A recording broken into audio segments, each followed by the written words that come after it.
The 5 root causes of team dysfunction are as follows.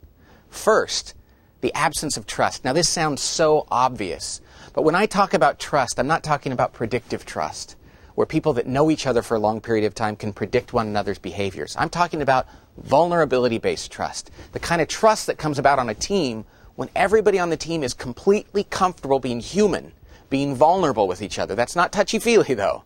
This is about human beings knowing their strengths and their weaknesses and being readily willing and available to one another to call those things out. It creates a powerful sense of trust when people know that nobody's pretending to be something they're not.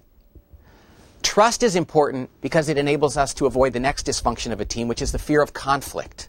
You see, great teams engage in conflict. Because they trust each other, they realize that there's not any cost to engaging in conflict, so they debate with passion a given issue, knowing that they're just pursuing the truth, looking for the best possible answer. So great teams have trust, and then they engage in conflict. Conflict is important because it enables teams to commit to decisions, even when they disagreed. They commit to decisions. They leave the room, even if there was disagreement of opinion, they leave the room on the same page about what they need to go out and do for the good of the organization. Great teams commit, so it's the inability to commit that's the next dysfunction.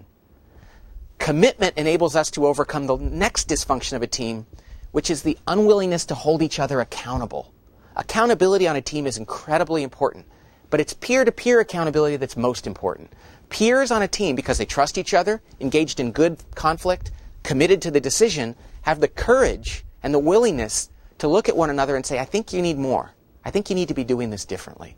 You see, because they know they've committed, they realize it's a service to one another and to the team to hold everyone to the same high standards. The final dysfunction of a team is the lack of attention to results. Teams that don't hold each other accountable give one another tacit permission to focus on something other than the collective results of the team. What would that be? How about their own department, their budget, their ego, their career development, their status? Teams that are truly cohesive avoid the following dysfunctions. They don't just pay attention to themselves, they pay attention to the collective results of the team. They hold one another accountable. They don't fall prey to the avoidance of accountability. They don't fail to commit to decisions, but they commit collectively even when they disagreed. They don't avoid conflict when it's necessary. They debate for the pursuit of truth. And they don't hold back their vulnerabilities, but they trust each other and they're comfortable being human. And those are the 5 dysfunctions of a team.